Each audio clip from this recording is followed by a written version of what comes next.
We know what a chemical equation is, and we've learned how to balance it. Now we're ready to learn about stoichiometry. And this is an ultra fancy word that often makes people think it's difficult, but it really is just it's really just the study or the calculation of the relationships between the different molecules in a reaction. This is the actual definition that Wikipedia gives. Stoichiometry is the calculation of quantitative or measurable relationships of the reactants and the products. And you're going to see in chemistry sometimes people use the word reagents. For most of our for most of really our purposes, you can use the word reagents and reactants interchangeably. They're both the reactants in a reaction. The reagents are sometimes for special types of reactions where you want to throw a reagent in and see if something happens and see if your belief about that substance is true or things like that. But for our purposes, a reagent and a reactant is the same thing. So it's a relationship of the reactants and products in a balanced chemical equation. So if we're given an unbalanced one, we know how to get to the balanced point. Balanced chemical equation. So let's do some stoichiometry. And what I'm going to do is I'm going to start, just so we get practice balancing equations, I'm always going to start with an unbalanced equation. So let's say we have iron 3 oxide.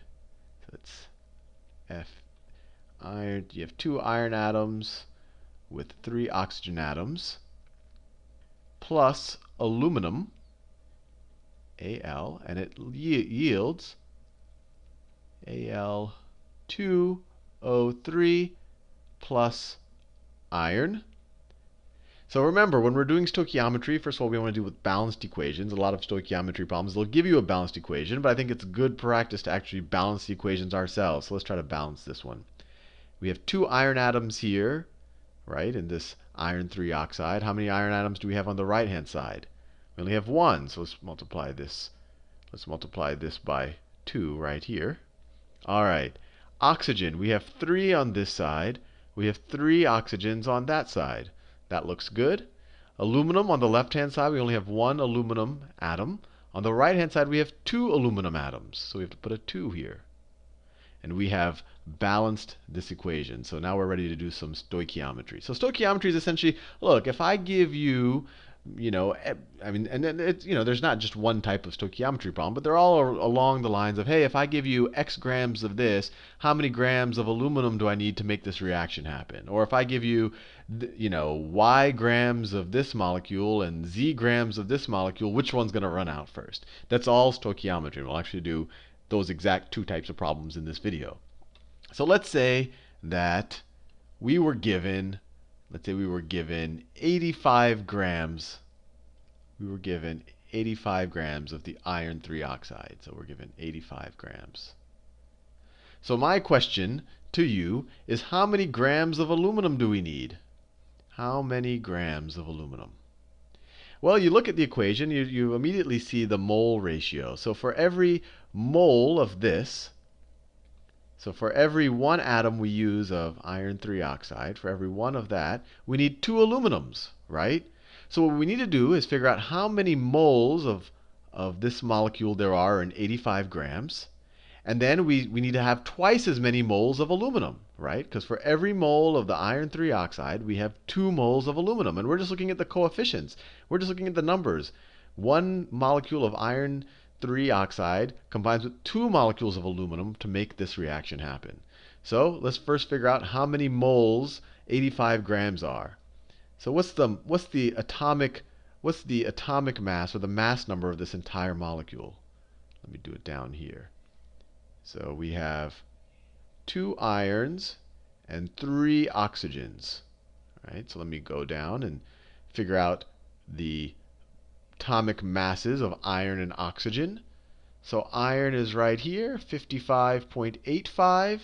I don't know, I think it's fair enough to round to 56. Let's say we're dealing with the version of iron, the isotope of iron that has 30 neutrons, so it has a mass number of 56. So iron has 56 atomic mass number, and then oxygen we already know is 16. So iron was 56. So so this mass is going to be 2 times 56 plus 3 times 16. We can do that in our heads, but this isn't a math video, so I'll get the calculator out. So let's see.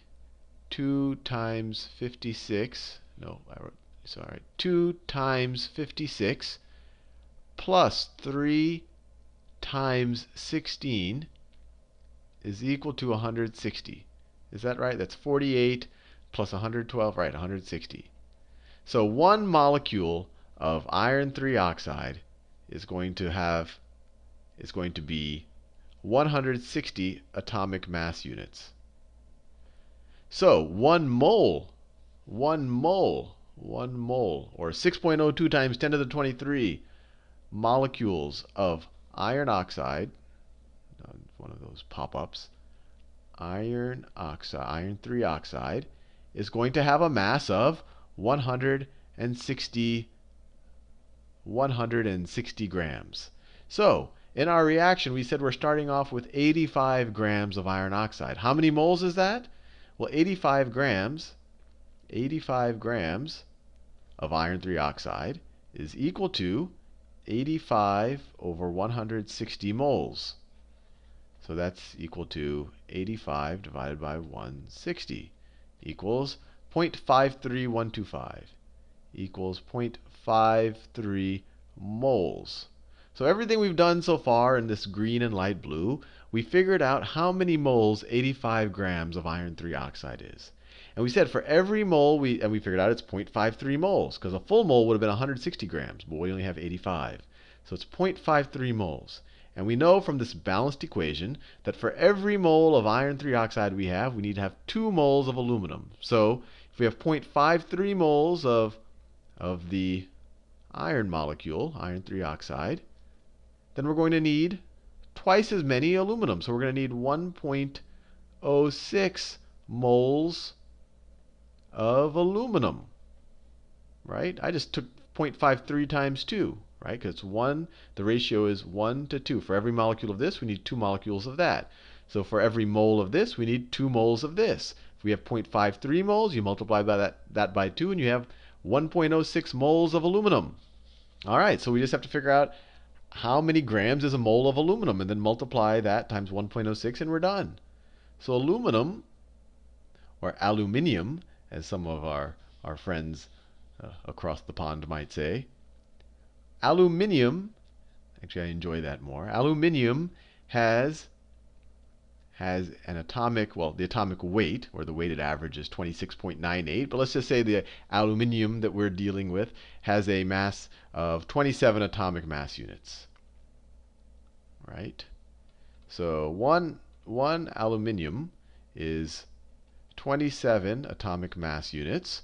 So 1 mole of aluminium is going to be 27 grams, or 6.02 times 10 to the 23 aluminium atoms is going to be 27 grams.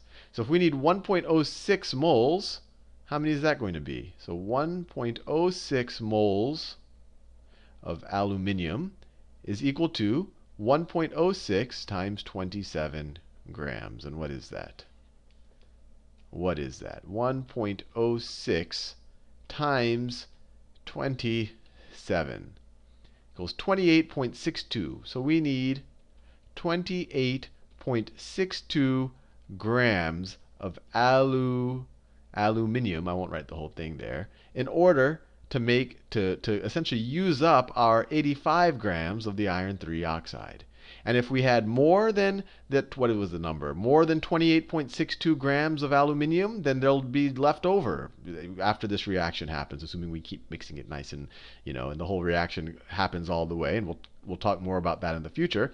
If we have and in that situation where we have more than 28.63 grams of aluminium, then this molecule will be the limiting reagent, because we had more than enough of this, so this is what's going to limit the amount of this process from happening. If we have less than 28.63 grams of, I'll start saying, aluminum, then the aluminum will be the limiting reagent, because then we wouldn't be able to use all the 85 grams of our iron molecule, or our iron 3 oxide molecule.